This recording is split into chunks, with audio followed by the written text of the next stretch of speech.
राज कपूर की फैमिली जितनी बड़ी है उतने ही इस फैमिली से जुड़े किस्से हैं। राज कपूर की 2 बेटियां थीं, ऋतुनंदा और रीमा जैन। रीमा जैन तो आए दिन फैमिली में स्पॉट होती रहती हैं, लेकिन ऋतुनंदा अब इस दुनिया में नहीं रही। इतने बड़े फिल्मी खानदान की बेटियां इंडस्ट्री से बिल्कुल दूर रहीं। ऋतुनंदा तो लाइमलाइट से दूर रहना ही पसंद करती थी। ऋतुनंदा किसी हीरोइन से कम नहीं दिखती थी, वो बहुत खूबसूरत थी। बावजूद इसके उन्होंने कभी फिल्मों में आने का नहीं सोचा, लेकिन वो LIC की नौकरी जरूर करती थी और अपनी नौकरी में ही उन्होंने कई रिकॉर्ड भी अपने नाम दर्ज करवा रखे थे। ऋतुनंदा की शादी दिल्ली के बिजनेसमैन राजन नंदा से हुई थी, लेकिन बहुत कम लोग ये जानते हैं कि इंदिरा गांधी भी राज कपूर की इस बेटी को अपने घर की बहू बनाना चाहती थी। कहा जाता है कि ऋतुनंदा की शादी राजीव गांधी से तय की गई थी। पत्रकार राशिद किदवई की किताब नेता अभिनेता Bollywood star power in Indian politics में लिखा है कि देश के पहले प्रधानमंत्री जवाहरलाल नेहरू और दिग्गज अभिनेता रहे पृथ्वीराज कपूर के बीच काफी गहरी दोस्ती थी और इंदिरा गांधी इस दोस्ती को रिश्तेदारी में बदलना चाहती थी।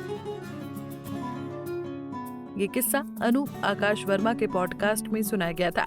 चलिए बताते हैं कि फिर ये रिश्ता क्यों नहीं हो पाया था। उस समय ऋतुनंदा की शादी को लेकर एक समय पर चर्चा थी कि वो राजीव गांधी यानी इंदिरा गांधी के बेटे से शादी करेंगी, क्योंकि इंदिरा गांधी की इच्छा थी कि ऋतु कपूर उनकी बहू बने। लेकिन इससे पहले कि ये बात आगे बढ़ती, राजीव गांधी ने अपनी भावना इंदिरा गांधी से साझा की और ऋतुनंदा से रिश्ता नहीं हो सका।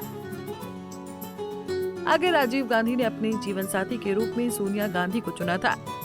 ये बात यहीं खत्म हो गई। साल 1969 में ऋतुनंदा की शादी दिल्ली के बिजनेसमैन राजन नंदा से हो गई थी। राजन नंदा स्कॉट ग्रुप नामक सुरक्षा एजेंसी के मालिक थे। ऋतुनंदा के 2 बच्चे हैं, एक बेटा निखिल नंदा जिसकी शादी श्वेता बच्चन से हुई है और वो अमिताभ बच्चन की बेटी हैं, और एक बेटी नताशा नंदा जिन्होंने शादी नहीं की और वो भाई के साथ अपना फैमिली बिजनेस ही संभालती हैं। ऋतुनंदा लाइफ इंश्योरेंस इंडस्ट्री में भी बड़ा नाम थी।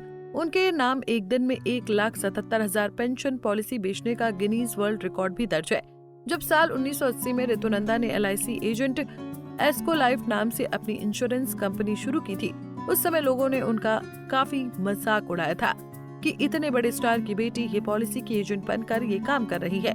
इस बारे में उन्होंने कहा था कि ना मैं उन लोगों को भूल सकती हूँ और ना माफ कर सकती हूँ जिन्होंने मेरे एजेंट बनने का मजाक उड़ाया था।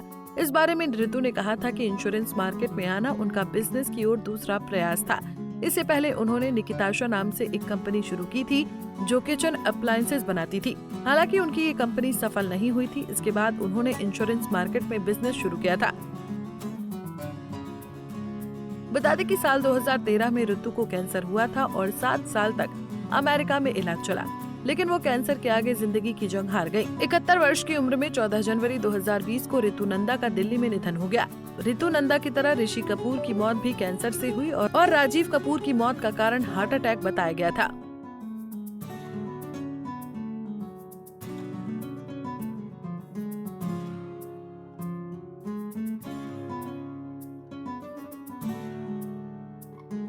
ऐसे ही और वीडियोस के लिए आप नारी के पेज को YouTube पर सब्सक्राइब, Facebook पर लाइक और Insta पर फॉलो करना ना भूलें।